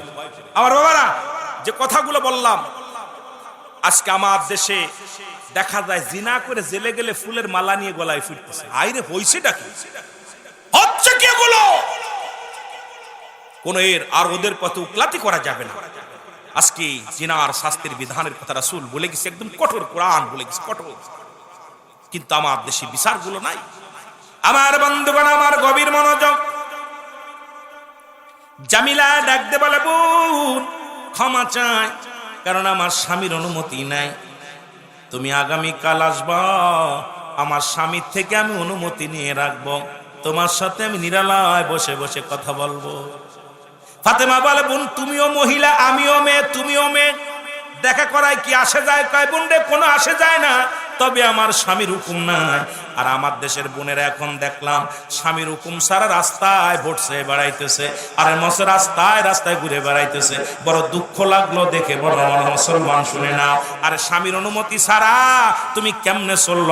স্বামীর অনুমতি ছাড়া চলা সম্ভব নয়। স্বামীর হুকুম অমান্য করিয়া কিয়ামতের ময়দানে নবীজি বললেন, আম্মা জান আয়েশাকে বলে, আয়েশা রে, আমি দেখলাম 99% মেয়েরা জাহান্নামী। বলে, ইয়া রাসূলুল্লাহ, ইয়া হাবিবাল্লাহ, কেন জাহান্নামী? বলে, আয়েশা রে, ওই সমস্ত নারীরা হলো স্বামীর লানতকারী নারী। জাহান্নামের বিবরণ দিয়ে ওয়াজ করলে কত ওয়াদারি ওয়াজগুলো। আমার নবী মুসলমান বাবারা, আমার দিলের কান্ডা লাগা শোনা নাও। ফাতেমা পরের দিন চলে আসলেন, সকাল হলো। হুসাইন রাদিয়াল্লাহু তাআলাকে কোলে নিয়ে 4 বছর বয়স হুসাইনের। কয় বছর? জোরে বলেন, কয় বছর? 4 বছরের বালক। হুসাইন বলে, আম্মা জান, আপনি কই যান? আমারে নিয়ে যান। মা ফাতেমা কয়, বাবা আসো, নিয়ে যাই। হাসানকে রেখে গেলেন, হাসান রে তুই থাক, আমি হুসাইনকে নিয়ে পাশের বাড়ি যাইতেছি। ওই যে মহল্লার মধ্যে ওই পাহাড়ি অঞ্চলে যাই। হুসাইন কাম্য গো, আমার সঙ্গে করে নিয়ে যাও। হুসাইনের হাতটা ধরে রাসূল পাক সাল্লাল্লাহু আলাইহি সাল্লামের কন্যা মুসলমান শুনে নাও, ইমাম হুসাইনের মা খাতুনে জান্নাত মা ফাতেমা তো জোরা রওনা হয়ে গেল।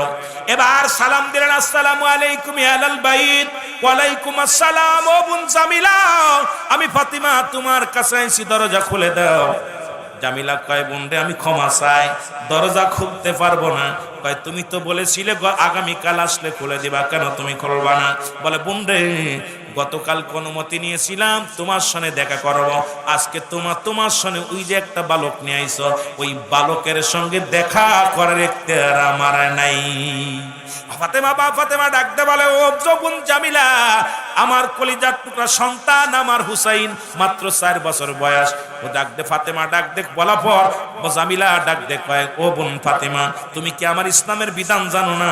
কোন সন্তান ছেলে হলে 2 বছর তার মায়ের স্তনে দুধ পান করতে পারবে, মেয়ে হলে 2.5 বছর।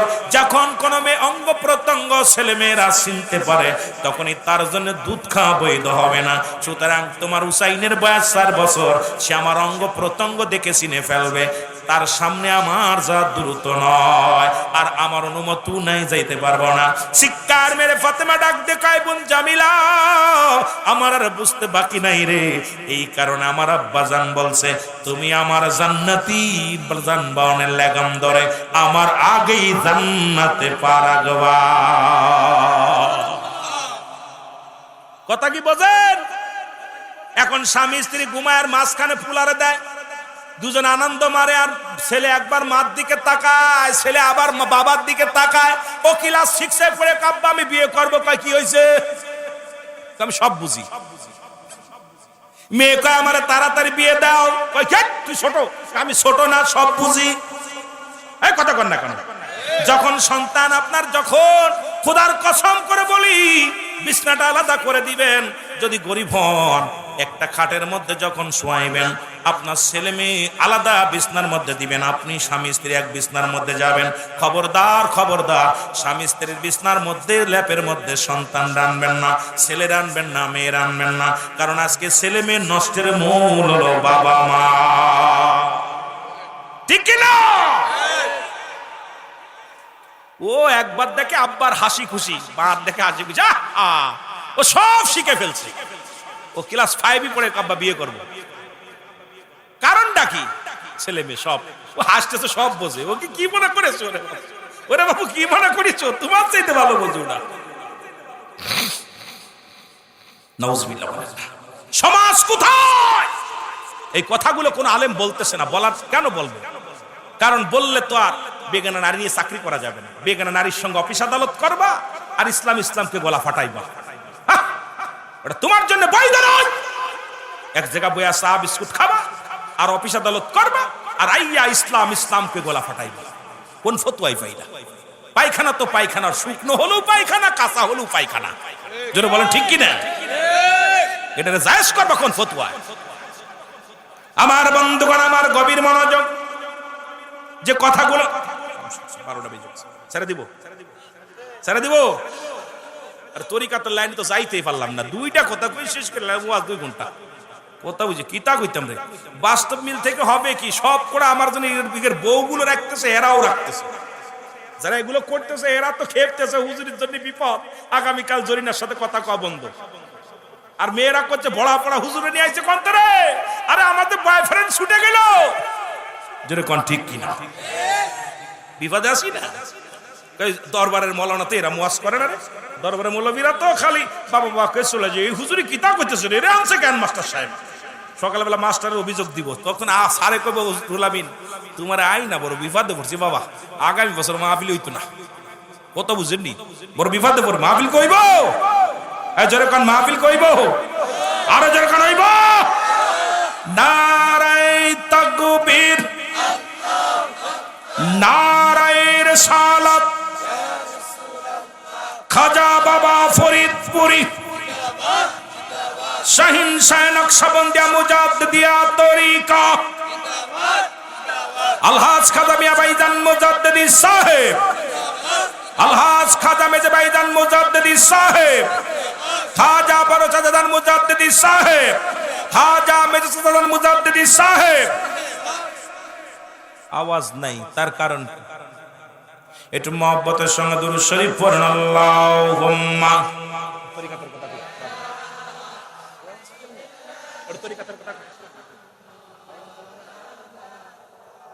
ওয়ালা আলি সাইয়্যিদিনা, আমাইকে বুঝাইয়া দিবে রে, আমাইকে শিখায়া দিবে রে, বান্ধব আমার পাগল বানাইছে, বলেন বান্ধব আমার, এর তরিকাতের কথা বলি, বলেন বান্ধব আমার পাগল, আমি দেখা বান্ধবের ওই চাঁদ মুখ খানি,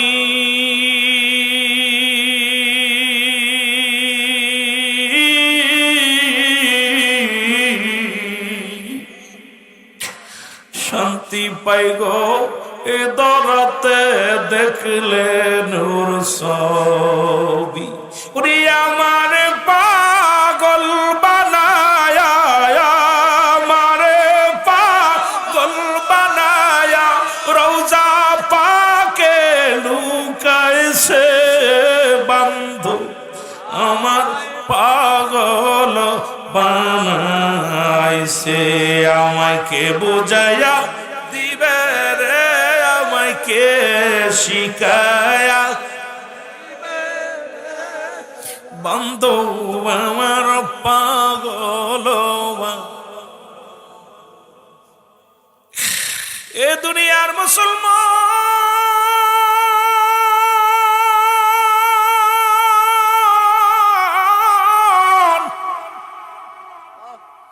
আল্লাহ বলে সূরা ইউনূসের মধ্যে 11 নম্বর পারা 62 নম্বর আয়াত, আল্লাহ বলে আলা সাবধান, ইন্না নিসালা ইন্না উলিয়াল্লাহি, আল্লাহর তরফ থেকে যারা ওলি হয়, লা নাই খাউফুন শব্দের অর্থ হয় ওয়ালা, যদি অবস্থান করে হুমুদুর বিরহজানুন, তাদের কোনো চিন্তা নাই ভাবনা নাই।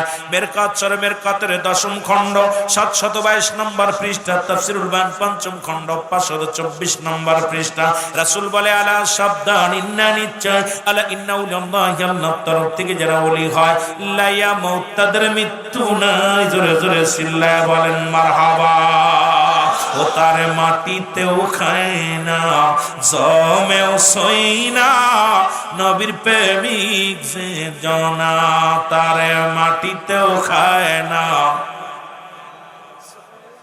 তাড়াতাড়ি ভাই দেরি হয়ে গেছে, তাড়াতাড়ি, নবীর প্রেমিক যে জনা, তার মাটিতেও খায় না।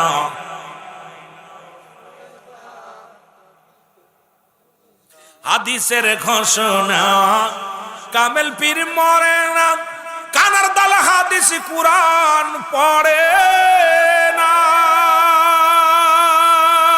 এই কামেল পীর যোজনে মরণ নাই সংসারে কামেল ফিরেছে জনে মরণ নাই জগতে দেখো না হাদিস কুরআন খুঁজিয়া তারে মাটিতেও খায় না জমে নবীর প্রেমিক যে জনা তারে মাটিতেও খায় না জমে নবীর প্রেমিক সে এ বন্ধুগণ আমার পীর কেবলা জান বলেন আমার মা মারা গেল আমি এতিম হই না আমার বাবা মারা গেল আমি এতিম হই নাই দাদা দাদি মারা গেছে আমি এতিম হই নাই রে যেদিন আমার মুর্শিদ কেবলা আমারে থুয়া এতিম বানায় গেছে যেদিন আমার পীর কেবলা জান শুনেছি আমার দয়াল পীর নাই আমি ওদিন এতিম হয়ে গেছি আমার বাবারা আমার দুইটা কথা আমি বলে যাই দিলের কান্ডা লাগা শুনে যাও হুজুর বলেন আমি ছোট্টবেলা মাকে হারাইলাম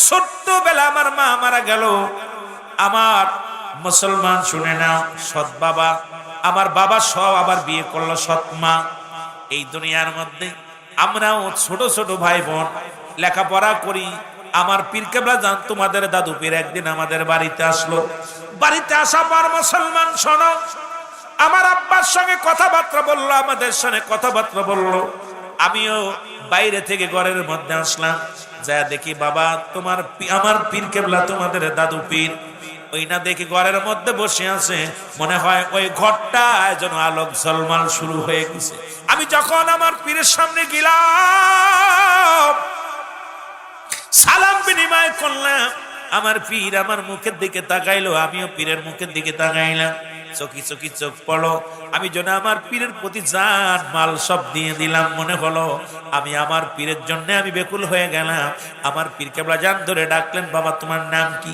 আমি বললাম বাবা আমার নাম আসমতুল্লাহ তোমার বাবার নাম কি বলে আলিমউদ্দিন খান ও মুসলমান শুনে নাও বলে বাবা আমি তোমারে নিয়ে যাব তুমি কি আমার সাথে যাবা আমি চিন্তা করলাম অনেকগুলো ভাই বোন আমাদের সংসারও ঠিক মতো যেহেতু সৎ মা ভালো মতো মুসলমান চারটে খাতু ভালো মতো পারি না কারণ উনার কাছে যদি যাই সুন্দর খাইতে পারবো ভালোভাবে চলতে পারবো আমি রাজি হয়ে গেলাম বললাম আমার বাবা যদি দেয় তাহলে আমি আপনার সঙ্গে যাব আমার বাবাকে ডাক দিলেন ডাক দিয়ে বলেন ও বাবা আপনার এই ছেলেটাকে আমার দিয়ে দেন হুজুর হুজুর বললেন বাবা আমার আব্বার কাছে যখন চাইলেন আমার আব্বা জান বললেন হুজুর আপনি নিয়ে যাবেন নিয়ে যান আমিও দিয়ে দিলাম আমার পীর কেবলা জান আমাকে চয়েস করে ভালোবেসে আমাকে নিয়ে আসলেন আমি আসলাম আসার পর চিন্তা করলাম এই পীরের দরবারে আইলাম ভালো মন্দ খাইতে পারবো আনা পর আমারে বুঝে দিলেন বাবা আমি শুনে নাও বাবা এই বকরিগুলো তুমি মাঠে চড়াইবা ফসল কি খাওয়াইবা ঘাস খাওয়াইবা বাবা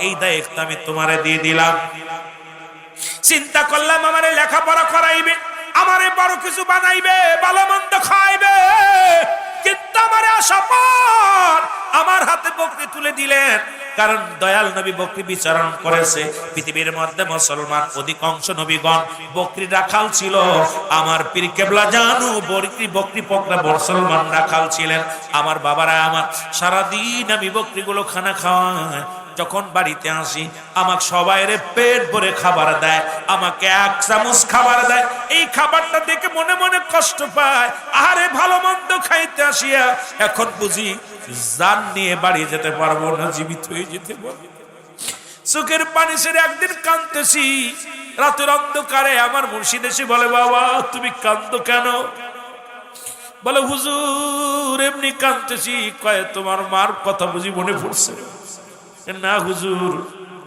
আমি কাঁদতেছি মনে পড়ছে তোমার খোদা সারে নাই বলে জি হুজুর আমার খোদা সারে নাই আমার দাদু পীর বলে বাবা তোমার এত খাওয়ার জন্য আনি নাই এমন একটা দিন আসবে তামাম পৃথিবীর মানুষ তোমার দিকে তাকায় থাকবে তুমি যদি খেয়ে যাও ওদেরকে কে খাইবে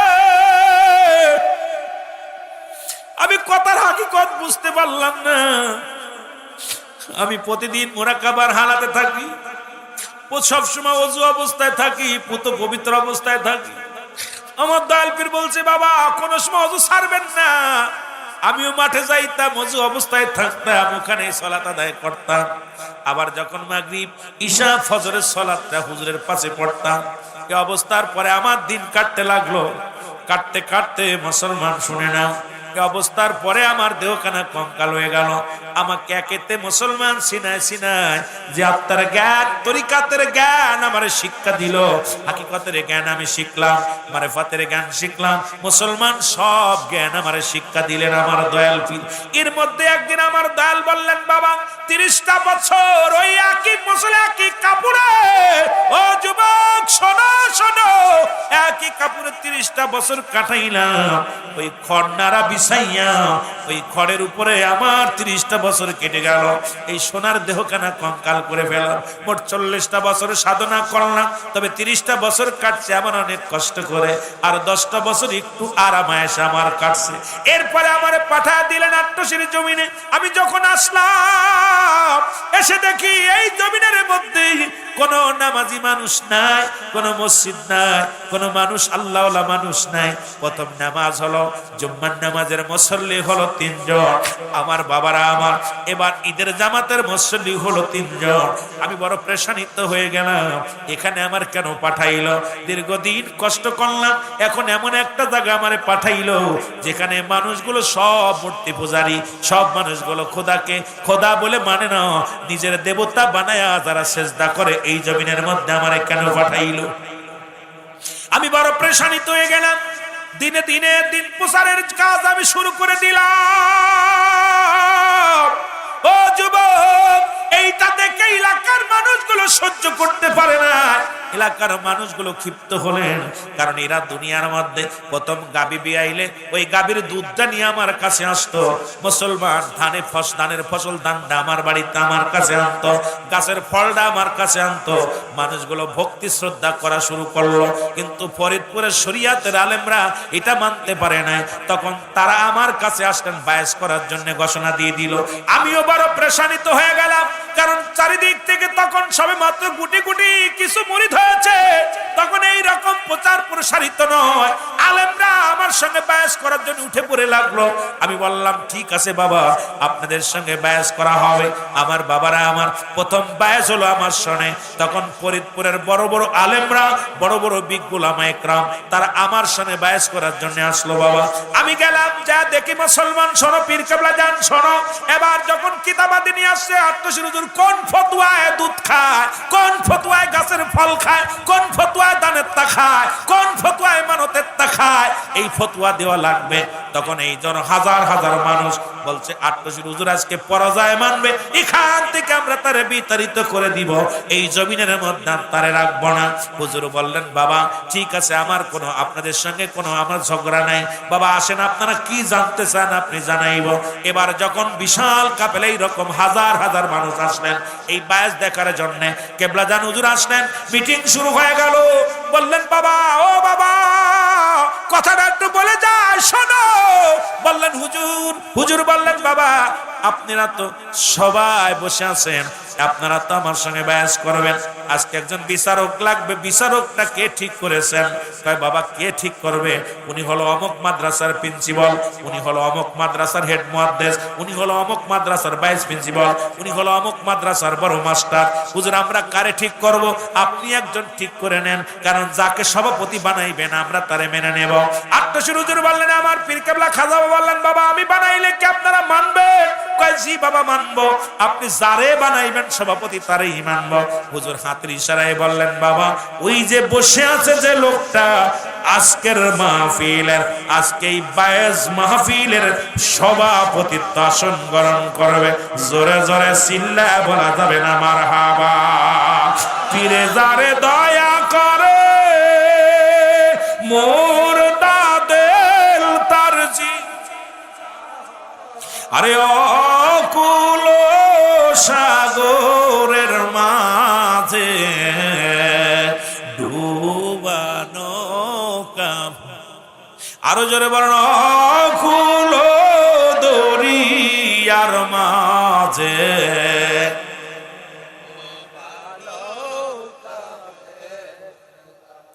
পীর যে অমূল্য রতন,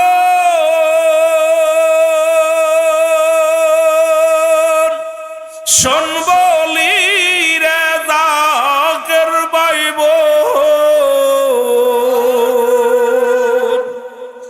পীর যে রে অমূল্য রতন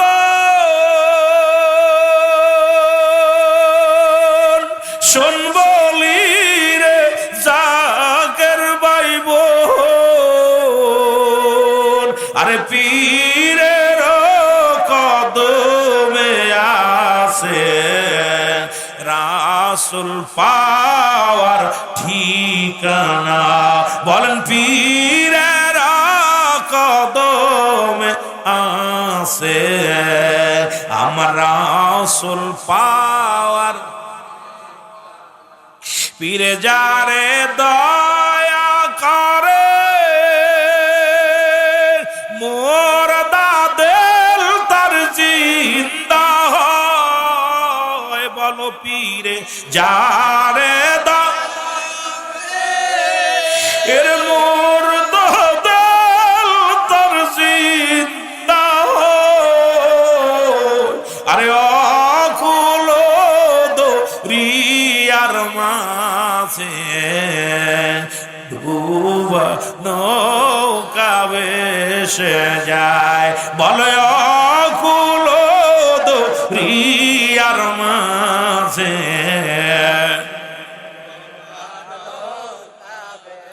কামেল মোকামেল অলি আমার বাবা মাওলানা কামেল মোকামেল অলি আমার বা জন্ম আরে দুনয়নে দেখলে বাবার দূর তো যন্ত্রণা আরে দুনয়নে দেখলে বাবার দূর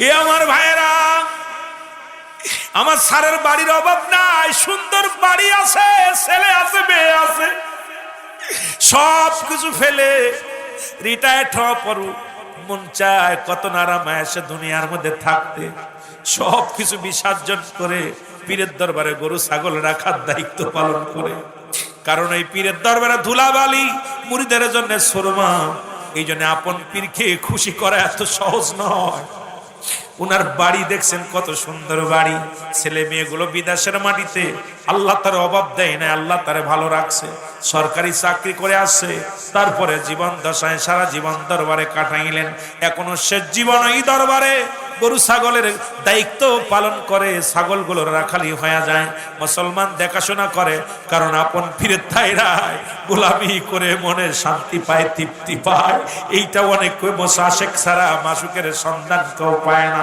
আশেক ছাড়া মাসুকেরা এই বেদনা কেউ বুঝতে পারে না কথাগুলো বলবো মুসলমান আমি আস্তে আস্তে গাইব রে বাবারা আমার ভাইরা আমার বন্ধুরা আমার পীর কিবলা বললেন বাবা ওই মানুষটা আজকের মাহফিলের সভাপতি সব লোকজন হাসাহাসি শুরু করে দিল সবাই আনন্দ মুসলমান হাসি সভাটা শুরু করে দিল বললেন এতদিন জানতাম শুধু ভণ্ড এদিক বড় ভণ্ড কারণ এই দুনিয়ার মধ্যে এর মতো ভণ্ড প্রতারক আর কেউ নাই হুজুর সবার হাসাহাসি দেখতে লাগলেন কেউ হাসাহাসি করে কেউ না মুসলমান জোরে জোরে কথা বলে হুজুর বললেন বাবা আপনার উচ্ছৃঙ্খলা করেন কেন আগে আদব প্রদর্শন করেন কারণ তরিকাতের আদব তরিকাতের প্রথম শাখায় হলো আদব রে মুসলমান হুজুর বললেন বাবা আপনারা হইচই করেন না বলে বাবা আপনি এই খাজা ফরিদপুরি হুজুরের সঙ্গে কেন যেন রাব ব্যবহার করা শুরু করলেন হুজুর বললেন বাবা আপনারা এ করেন কেন আপনি তো একেবারেই ভণ্ড কিসের ওসিলা আপনি এখান থেকে নাকে কর দিয়ে চলে যেতে হবে আত্মসির জমিনের আপনারা জায়গা হবে না এই জমিনের মধ্যে আপনার থাকতে দেওয়া যাবে না কারণ আপনি মানুষের ঈমান নিয়ে খেলা করেন মানুষকে কষ্ট দেন ধোঁকা দিতে আইছেন এই জমিনের মধ্যে থাকা যাবে না কেবলা জান হুজুর বললেন বাবা আমি আমার কথার মধ্যে কোনো জুট নাই আমার হুজুর দেখতেন কথা বললেন বাবা আমার কথার মধ্যে কোনো জুট নাই আমি নালায়েক আমি আসমানের নিচে এই জমিনের উপরে বড় পাপী অপরাধী আমার দয়াল কোনোদিন নিজের বড় আলেম দাবি করেন নাই আমার দয়াল বড় পীর বলে দাবি করেন নাই আমার দয়াল সবচেয়ে নিম্ন মানুষ হিসেবে দাবি করেছে এই দুনিয়ার মধ্যে। হুজুর বলতেন বাবা এই দরবারের শুধুমাত্র আমি পাহারাদার, আল্লাহ আল্লাহ রাসূল মালিক, সুতরাং বাবা আপনারা কত শৃঙ্খলা করেন। বলে বাবা হুজুর ধমক দেখো, আপনি যার নাম ঘোষণা করলেন ওরে আমরা চিনি, ও তো আমাদের বাড়ির পাশে বাড়ি। আর 40 বছর ও বুবা কথা বলতে পারে না, 40টা বছর কোনো জবান দিয়ে কথা বলে না, ওরে কেমনে আপনি সভাপতি বানাইলেন? আমার কেবলাদান হুজুর বললেন কি বলেন বাবা, ও বুবা, ও তো বুবা না। হুজুর বললেন বাবা ওঠেন, আপনার নাম কি? বেলাল। উনি লাভ দিয়ে উঠে বলে হুজুর আসসালামু আলাইকুম হুজুর, আমার নাম হলো বেলাল। গাউসুল আজম ফরিদপুরি, গাউসুল আজম আউলিয়ার সরদার, তোমাকে দি আসেন আল্লাহ রহমত। আরো জোরে বলেন তোমাকে দি আসেন আল্লাহ। বাবা এই রাজর মাদারীপুর জেলার জাকেরা তোমার মুরিদের বাড়ি এসে কান্দিয়া হয়রান গো বাবা, কান্দিয়া হয়রান।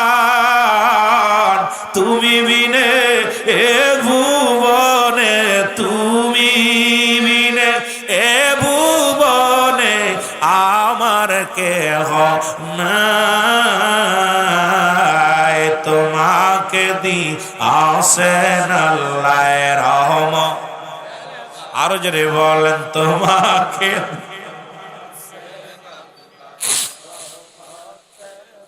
এ আমার ভাইরা, আমার বন্ধুরা, আমার উপস্থিত যত আলেম ছিল সবাই অবাক হয়ে গেল যে লোকটা 40টা বছর বুবা কিবলাজান হুজুরের শাহাদত আঙ্গুলের ইশারায় মানবদের বামদুদের নিচেই তাকে তাহার হাড়ের নিচেই গোস্ত, আরবিতে বলে কল্প, ইংলিশে বলে হাট, বাংলায় বলে হৃৎপিণ্ড। এটা যাদের পবিত্র, সমস্ত দেহ রাজ্য পবিত্র। এই বাংলার জমিনে আমার পীর কেবলাজান আসছে, শত শত মুর্দাদের জিন্দা করেছে এই শাহাদত আঙ্গুলের ইশারায়। জোরে বলেন ঠিক কিনা? আমার ভাইরা, আমার বন্ধুরা, আমার এবার যাকো আমার বাবারা সবাই অবাক হয়ে বলে হুজুর খাজা ফরিদপুরি গো, আমাদেরকে আপনি বায়াত করান, আর যতদিন মন চাই দরবারে থাকবেন, কারণ এই দরবার থেকে কেউ বিতাড়িত করতে পারবে না আপনাকে, আপনার জন্য নির্ধারিত জায়গা। কিন্তু কিছু কিছু মৌলবীরা পালায় গেছিল এই ময়দান থেকে। আজ ওই পালানোর গোষ্ঠীরা যেখানে যেখানে আছে সেখান থেকে শুধু বেদাতের গন্ধ পায়। ওদের বংশ থেকে যারা বিস্তার লাভ করছে তারাও আসিয়া শুধু শিয়া পায় আর গন্ধ পায়, বেদাত পায় আর 30টা আকীদা বদ আকীদা পায় তারা। কারণ তাদের কামই হলো খালি ভুল ধরা, তাদের কাম হলো পীরের সাথে তাকাব্বারি করা, পীরের সাথে মুরিদের মুসলমান, মুরিদ শব্দের অর্থ আত্মসমর্পণ করা, মরে যাওয়া। আর মরা মানুষের কোনো পাওয়ার থাকে না। যে মানুষটা মরে যায় কোথায় তার ময়লা সে ধুতে বলতে পারে না, কোথায় আস্তে ডলা দিবে, কোথায় জোরে ডলা দিবে, মরা মানুষ যেমনি বলতে পারে না। আপন পীরের কাছে বায়াত গ্রহণ করার পর আমিত্ব থাকে না, এলেমের বাহাদুরি থাকে না, গৌরধনের গৌরব থাকে না, সব কিছু বিসর্জন দিয়া যদি পীরের কদমে যদি লুটিয়ে পড়া যায় তাহলে কামেল পীরের সান্নিধ্য লাভ করা যায়। ভিতরে তাকাব্বারি এলেমের বাহাদুরি নিয়া পীরের দরবারে আইসা লাভ নাই, লাভ নাই, লাভ নাই। কারণ পীরের দরবারে আসলে গোলাম হইতে হবে, গোলাম হইতে হবে, সারেন্ডার কাটতে হবে। যদি আত্মসমর্পণ না করতে পারো তোমার মতো মাথা মোটা মৌলবীদের লাভ হবে না। জোরে বলেন ঠিক কিনা? এলেমের বাহাদুরি দেখাইয়া ফকর দেখাও, ফকর দেখাও। সবচেয়ে বড় এলেমের দাড়ি, আমল দাড়ি ছিল মাস্টার ইবলিস, ঠিক কিনা? ঠিক কিনা? আজাজিল ফেরেশতাদের সর্দার, ওর অহংকারের কারণে মাস্টার ইবলিস হয়ে গেছে। তুমি পীরের দরবারে যা গাদ্দাবি করো, তোমার ওই এলেম ধরে মানুষ থুতু ফেলে, তোমার এলেমের উপর মানুষ প্রস্রাব করে। যারা বলেন ঠিক কিনা? তোমার ইবলিস মার্কা এলেম দিয়া তুমি আল্লাহকে পাওয়া সম্ভব নয়, রাসূলকে পাওয়া সম্ভব নয়। কারণ তোমার ভিতরে 3 প্রকার আলেম জাহান্নামে যাবে। তার মধ্যে 1 নাম্বার হলো যে এলেম অর্জন করছে অন্যকে ঘায়েল করার জন্য। 2 নাম্বার আলেম যে ব্যক্তি এলেম অর্জন করছে দুনিয়ার ধন সম্পদ কামানোর জন্য। 3 নাম্বার আলেম যে ব্যক্তি এই দুনিয়ার মধ্যে এলেম অর্জন দশ ক্ষতি অর্জন করার জন্য। কথা বলে তোমার এলেম তো অর্জন করছে, নিজের জাহির করবে আমি বড় আলেম, আমার চাইতে বড় আলেম আর কেউ নাই। তোমার মতো এই ফখরগিরি মৌলবী কত আইলো গেল দরবারে, কিচ্ছু করতে পারে না এই দরবারটাকে। জোরে বলেন ঠিক কিনা? আমার বন্ধুগণ, আমার শোনে নাও, ওই উপস্থিত যত মুসল্লি ছিল সবাই কিবলাদানের হাতে বায়াত গ্রহণ করলেন। হুজুর বললেন, দিন তো ভালোই চলতেছিল, মানুষের দাওয়াত দিতে লাগলাম। হঠাৎ দেখি রে একদিন একটা টেলিগ্রাফ আসলো। কি আসলো? একদিন একটা টেলিগ্রাফ আসলো, খুব খেয়াল, টেলিগ্রাফ আসলো। টেলিগ্রাফটা খবর শুনে আমি আসলাম। আসে শুনি আমার পীর আর আমার মুর্শিদ আর দুনিয়ার মধ্যে না, আমার কে বোঝাইয়া দিবে রে আমায় কে শিকায়া, বান্ধব আমি পাব কই গেলে, আমি বাজানের পাব কই গেলে, আমি কে বোঝাইয়া দিবে রে আমায় কে শিকায়া, বান্ধব আমার পাব কই গে। এ দুনিয়ার মুসলমান, আমার পীর কেবল বলে, বাবা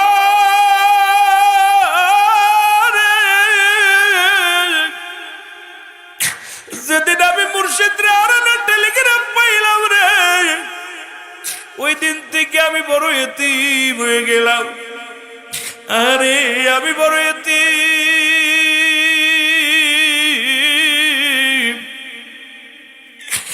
আমার পীর যেদিন চলে গেল, দিন থেকে আমি খাওয়া দাওয়া ছেড়ে দিলাম। 40টা দিন আমি কোনো দানা পানি খাই না। মন চায় রাত যখন হয়, মন চায় আমি মারা যাব, আমার জন্য দিন আসবে না। দিন যখন আসে আমি মনে করি আমার জন্য রাত আসবে না। এভাবে 40টা দিন পার হয়ে গেল 40 পালন করার জন্য। আমি যখন আমার পীরের হুকুম নিয়ে 40 পালন করতে যাব, বাবা আমি উঠে দাঁড়াইতে পারি না। তোমার বড় পীর আম্মা জান নৌকার মধ্যে আমার সবাই, আমার খাদেমেরা আমাকে উঠায়া দিলেন। তোমার বড় পীর আম্মা জানের উরতের উপরে মাথা রেখে আমি আর উঠতে পারি না। আমি, আমার তো হাঁটার বল নাই, আমার গায়ে বল নাই, কারণ মঞ্চা আমি আর বাঁচবো না, কারণ আমার পীরকে ছাড়া আমি কি নিয়ে বাঁচবো? আমার পীর দুনিয়ার শরীয়তের মধ্যে না, আমিও থাকবো না। এই চিন্তার মধ্যে আমি পাগল হয়ে গেলাম। আমার বাবারা আমার এরপরে অনেক কষ্ট করে আমার নৌকা যখন ছাড়লো, খোদার কসম করে বলি, যখন মাছ দরিয়ার মধ্যে গেলাম, ওই মাছ দরিয়ার মধ্যে যখন আমি গেছি, তখন আমার পীর কেবলা জান আমার নৌকার মধ্যে এসে আমার মাথায় হাত বুলাইয়া দিয়ে বলে, বাবা তুই 40টা দিন খাস না, আমারে এতিম বানায়া আমি তোরে এতিম বানায় তুই আসছি। আমি যেদিন দুনিয়া থেকে বিদায় হয়ে গেছি, সেই দিন থেকে তুই খানা ছেড়ে দিছিস বাবা। বাবা হাসমতুল্লাহ, তোর জন্য বাঁচা লাগবে না, কোটি কোটি লক্ষ লক্ষ ভক্তের জন্য এই দুনিয়ার মধ্যে তোর খানা খাওয়া লাগবে, বাঁচা লাগবে। আমি আমার মাথার মধ্যে হাত বুলা দিয়ে আমার দয়াল পীর দস্তগীর খাজা ফরিদপুরি আমাকে মুসলমান শোনে, আমার খাজা বাবা এনায়েতপুরি আমার হাত বুলে হাত দিয়ে বললো, বাবা তুমি নিজেরে না খায় আর শেষ করে দিয়ে চাও, নিজেরে তুমি কি ভাবো বাবা? তুমি মনে করো তুমি না খেয়ে থাকলে আমি শান্তি পাই? বাবা আমি কষ্ট পাই। আমি তোরে হুকুম দিলাম আজ থেকে খানা খাবি, আজ থেকে তোর বাঁচতে হবে, কোটি কোটি জাকেরানদের জন্য বাঁচতে হবে। আমি 40 পালন করে আসলাম। এই 40 পালন করে আসা পর আস্তে আস্তে খানা শুরু করে দিলাম। ওই না কি মরসল সুজি রান্না করে সকাল সন্ধ্যা খেয়ে খেয়ে অল্প অল্প করে খাওয়া শুরু করলাম। কারণ আমার পীর আমাকে শুধু এই আপনাদের জন্য, জাকেরানদের জন্য, আমার দয়াল বাবা যান আমার বাবা বলছে শুধু জাকেরানদের জন্য আমি তোমাদের দিকে তাকায়া নিজেরে আমি কন্ট্রোল করতে পেরেছি। কারণ আমার পীরের হুকুম দিয়া হুকুম মাথায় নিয়া আজ যখন তোমাদের পণ্যে কাপড় দেখি না, তোমাদের পেটে যখন খাবার দেখি না, আমি মুজাদ্দেদ সইতে পারি না। কারণ বাবরা তোমরা কি জানো না, আমার নিদ্রা আমার মুরিদ, আমার পিপাসা আমার মুরিদ, আমার ঘুম আমার মুরিদ, আমার খানা আমার মুরিদ। তোমরা যখন সুখে থাকো বাবা, আমি শান্তি পাই। যখন দেখি আমার মুরিদের পণ্যে কাপড় নাই, মুরিদের পেটে খাবার নাই, আমি মুজাদ্দেদ সইতে পারি না। সুতরাং মাদারীপুরের জাকের ভাইরা রে, আপনারা পার্শ্ববর্তী জেলা, পার্শ্ববর্তী থানা, পাশেই আটশির জমি, সামনে মহাপবিত্র বিশ্বর শরীফ 2026। আমার পীর তার নিজের কোনদিন ওরস শরীফ কাজা করেন নাই, ওরস শরীফ আমার পীর পালন করেছে। আমরা আমার পীরের ওরস শরীফ কাজা করব না। প্রতিজ্ঞা করব আজকের মাহফিল থেকে জানমাল কুরবানি করে আপন পীরের দরবারে আমরা খেদমত করতে চাই কি চাই না?